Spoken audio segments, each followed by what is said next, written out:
Hai, Assalamualaikum warahmatullahi taala wabarakatuh. Selamat datang ke channel saya, Nat Ahmad.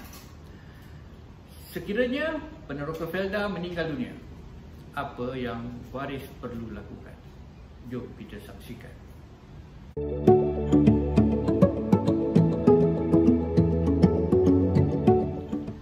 Okey, video kali ini saya nak menceritakan bagaimana pengalaman saya menguruskan urusan pindah milik, tanah rumah, tanah ladang, urusan hasil ladang, tukar nama daripada peneroka kepada pentadbir, dan urusan-urusan lain seperti saham KPF dan urusan khairat kematian yang lain. Okey, sebelum tu saya berterima kasih kepada saudara Ahmad bin Lok, iaitu ketua blok 1 Felda Subertak, di mana ayah saya adalah seorang peneroka Felda Subertak Berpahang. Saudara Ahmad Long ni adalah ketua blok 1. Selepas kematian ayah saya pada 15/9 tahun 2019 ke bumi 16, pada 17 bulan 9 tu dia dah datang ke rumah, jumpa semua adik-adik kami, mak, semua waris lah, dan dia menceritakan apa yang perlu kami buat. Dari situ kami faham apa yang kami perlu lakukan. Terima kasih Pak Loman. Okey, sebenarnya video ni sangat bermanfaat sebab kepada siapa yang dalam proses nak buat dan yang belum buat lagi urusan ni, saya rasa boleh ambil poin-poin ataupun rujukan ni untuk kita buat. Kepada yang dah ada pengalaman, boleh komen kat bawah ni apa-apa yang saya tertinggal untuk jadi rujukan kepada sahabat-sahabat kita yang akan menguruskan urusan ni. Sebelum tu saya pecahkan urusan sekiranya peneroka Felda meninggal dunia ni kepada beberapa bahagian. Pertama, urusan tuntutan khairat kematian. Kedua, urusan untuk pindah milik, urusan untuk kita berurusan dengan pejabat bicara kuasa. Dan urusan ketiga, tukar pentadbir daripada peneroka nama peneroka ayah kita tu kepada pentadbir. Okey, yang pertama, urusan tuntutan khairat kematian. Kita pergi ke pejabat Felda Rancangan. Kita tanya apa yang kita perlu lakukan. Tuntutan khairat kematian. Yang saya faham, jumlah tuntutan adalah sebanyak 10,000 setiap peneroka yang meninggal. Tetapi pembayarannya dalam dua peringkat. Pertama 3,000 dalam masa sebulan. Baki ambil masa. Jadi kita tanya dokumen yang diperlukan. Sebelum tu saya pesan kad pengenalan arwah, photostat banyak-banyak sebelum kita ke Jabatan Pendaftaran untuk dapatkan sijil kematian. Salinan IC ni diperlukan untuk urusan-urusan akan datang. Satu lagi, di pejabat Felda ni kita juga berurusan untuk saham Koperasi Pemodalan Felda. Selain daripada tuntutan khairat kematian di pejabat Felda, ada lagi khairat kematian sekiranya arwah menjadi ahli khairat kematian masjid ataupun JPKR Rancangan, dia boleh tuntut. Dan mana-mana koperasi yang arwah pernah sertai, seperti koperasi macam Koperasi Felda Subertak, dia ada, kita boleh tuntut. Yang ketiga, kepada penerima bantuan sara hidup ataupun BRIM, boleh tuntut di Bank Simpanan Nasional, waris penama lah. Kalau macam arwah ayah, dia buat penama mak, jadi kita kena bawa mak pergi ke Bank Simpanan Nasional, bawa dokumen seperti sijil kematian, sijil nikah, salinan kad pengenalan mak dan arwah ayah untuk tuntut. Jumlah dia dalam 1,000. Sekiranya arwah ada buat pelaburan di Amanah Saham Bumi Putera, Amanah Saham Nasional, kita boleh pergi ke pejabat PNB ataupun pejabat ASB yang berdekatan. Waris boleh pergi, mana-mana waris pun boleh tuntut khairat kematian di situ, dan baki pelaburan boleh pindahkan ke akaun kita lah, atau dia boleh bayar. Sertakan dokumen-dokumen, ada borang nanti, dokumen macam waris, sama ada kalau anak dia nak surat beranak, salinan IC, salinan sedia kematian.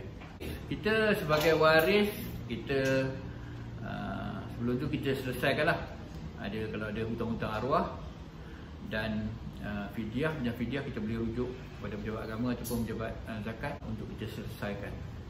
Bahagian yang kedua ni, kita berurusan dengan pejabat tanah yang berdekatan lah, tanah daerah. Kalau macam saya, Pedas Bertak, Jabat Tanah dan Daerah Bera.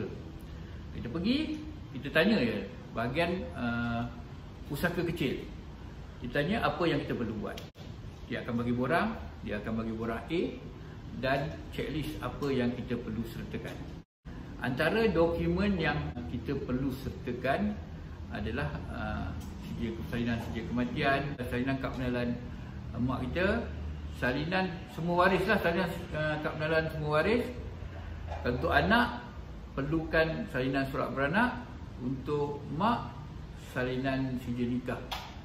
Dan untuk harta tak alih, contohnya tanah rumah, tanah ladang dan tanah-tanah yang lain ayah kita ada di tempat-tempat lain di Malaysia lah.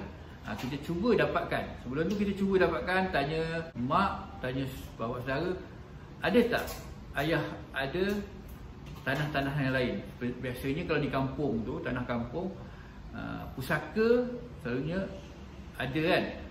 Jadi tanya, dapatkan kalau boleh geran lah, surat hak milik ataupun salinan untuk kita masukkan sekali dalam borang A lah, borang tuntutan ni.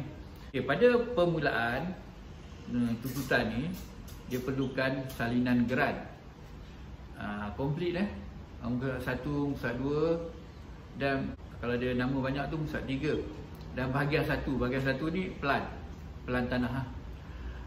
Seluruh mana ada tanah yang lain kita sertakan sekali, isikan nombor hak milik, lot number, mukim, daerah, negeri. Seterusnya kena ada carian rasmi tanah tu sendiri. Kalau tanah di macam saya di Bera tu, Pedas Bertak Bera, buat carian rasmi di pejabat tanah, harga dia di Bera 100 saya rasa 100 saya terima. 100 untuk satu lot.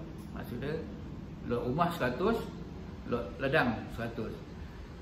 Tempat-tempat lain dia tak sama tau. Dia punya bayaran untuk carian rasmi. Macam di Kedah, ayah saya asal orang Kedah, ada tanah di Kedah. Di Kota Star, tanah dia sekali carian adalah RM70. Kalau tempat-tempat lain yang saya pernah berurusan lah, macam di Selangor RM50 carian rasmi, di KL RM50 carian rasmi. Untuk saham Koperasi Pembedalan Felda kita masukkan sekali. Kita dapatkan penyata online, kita download dekat website KPF. Kita buka akaun dan kita buka akaun online. Kita boleh print lah penyata saham, maklumat anggota dan penyata saham. Kita sertakan sekali dalam tu. Itu termasuk di dalam harta alih. Macam penyata saham tadi, harta alih. Dan kenderaan, kalau ada arwah ada kenderaan, kereta, motor yang ada geran lah. Jadi kita foto sikit geran, kita sertakan dalam borang tu. Dan mana-mana akaun bank yang melebihi certain amount, nanti dia akan terangkan lah berapa amount yang ada, boleh tuntut dalam tu. Dah komplit semua, kita masukkan senarai waris yang ada dalam tu. Kalau ada anak lelaki tak apa, kita masukkan nama anak-anak dan nama mak. Kalau yang tak ada anak lelaki, ada adik lelaki ni, perempuan semua, dia melibatkan, saya difahamkan melibatkan pakcik-pakcik apa semua. Jadi di situ perlu ada perbincangan lah, macam mana kita nak uruskan, macam mana nak masukkan nama, ataupun macam mana sekalipun kita tanya nasihat daripada pejabat tanah. Siap lengkap dokumen, bawa jumpa pesuruh jaya sumpah ataupun magistrate. Dekat pejabat tanah tu sendiri dah ada dah magistrate, tanda tangan di depan dia lah barang tu dan pengesahan daripada dia. So submit. Macam saya submit bulan 10 tahun 2019, pertengahan bulan 10, dapat panggilan untuk bicara pada 26 bulan 2 2020. banyak masa jugalah, 4 bulan 5 bulan sebelum PKP.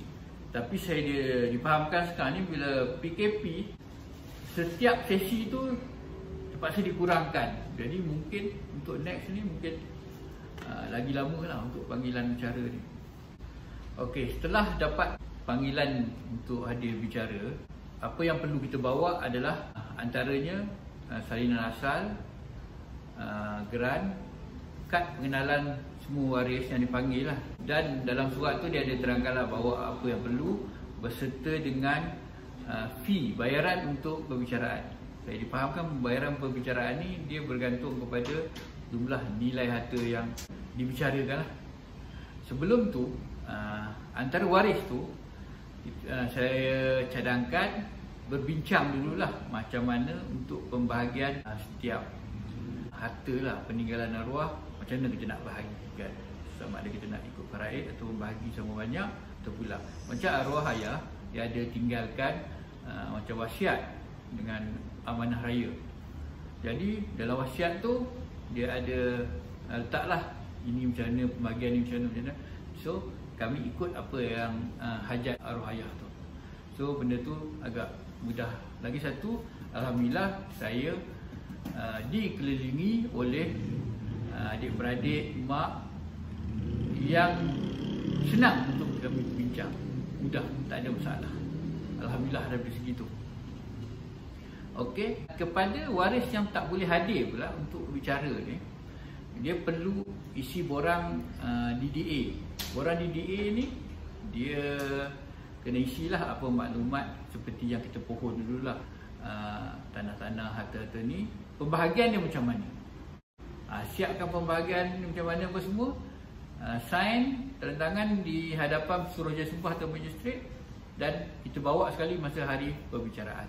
Selepas tu dah habis bicara, kena bayarlah dia punya fee bicara tu. Selepas itu kita tunggulah berapa lama siap. Macam saya sepatutnya dekat selepas bicara tu yang handle adalah pejabat pusaka kecil Temelloh. Dia datang Bera, dia buat sebulan je. Sebenarnya bicara 26, hujung bulan 3 tu sepatutnya perintah pembahagian pusaka dah siap, borang E, borang F tu. Tapi memandangkan masa tu PKP start 18 bulan 3, tertangguhlah sehingga habis PKP masa tu bulan 6 baru dapat. Bila dah siap terdapat perintah pembahagian pusaka, dia akan bagi banyak salinan lah, bergantung kepada kita punya apa yang perlu kita buat. Lepas tu berurusan dengan pejabat tanah, berurusan dengan JPJ. Jadi untuk pejabat tanah, kita bawa perintah pembahagian pusaka tadi dengan geran asal, kita bawa ke pejabat tanah untuk pendaftaran nama baru lah. Ikut tanah tu, pejabat tanah mana. Kalau kata tanah kita dekat Kawasan Bera, kita bawa pejabat tanah Bera. Macam tanah yang lain tu, kita pergi ke tanah tu. Macam saya kena pergi Kota Star, bawa geran dengan perintah tu untuk register. Macam Kota Star dia ada bayaran sikit, RM50 setiap pendaftaran. Macam Bera tak kena. Jadi dia ambil masa untuk siap, dalam masa 2 minggu baru siap nama dalam geran baru. Untuk lain seperti kenderaan dia macam kereta, motor, kena bawa pergi Pusakom dulu, buat pemeriksaan B5. Tips dia untuk kenderaan nak senang lulus, ada tinted, untuk depan tu cabut, koyak, belakang tak apa, 100%. Chassis, engine, number semua sama, jangan ada potong. Selesai dapat keputusan untuk Pusakom, bawa pergi JPJ untuk pindah milik, bawa salinan sedia kematian, geran asal, perintah pembahagian pusaka dan laporan pemeriksaan Pusakom tadi. Siap tukar nama, ada sikit bayaran, boleh beli insurans dan road tax.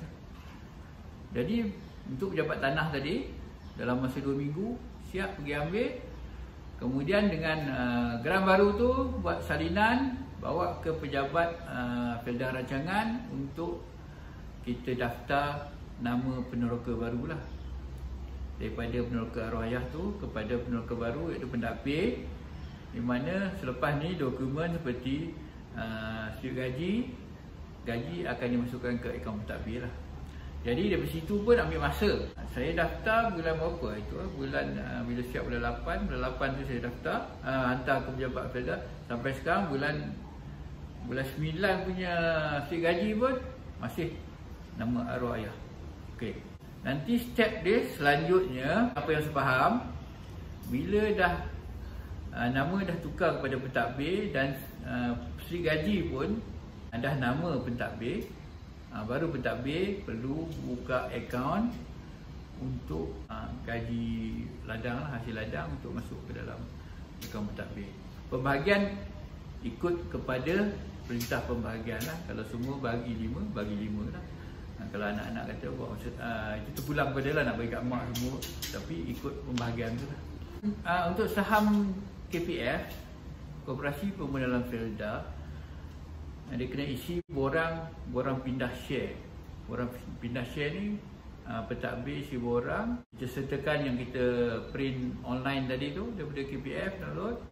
Jadi kita masukkanlah apa yang saya faham, jumlah saham tu terpulang kepada pentadbir lah, ataupun perbincangan waris-waris sama ada kita nak simpanan tu ataupun ikut simpan tapi masih ikut pembahagian lah, sama ada nak jual dan bahagikan ataupun kita simpan untuk dividen setiap tahun lah. Dengan perkongsian saya ni dapat membantu sedikit sebanyak, dapat membantulah sahabat-sahabat yang mana nak membuat usaha ni lah. Kepada yang dah ada pengalaman lain, kita boleh berkongsi di bahagian komen mana tips yang boleh kita kongsi. Dan kalau ada suka video ni, bolehlah tekan butang like dan subscribe untuk video-video saya yang akan datang. Dan terima kasih kerana menonton video ini. Assalamualaikum warahmatullahi taala wabarakatuh.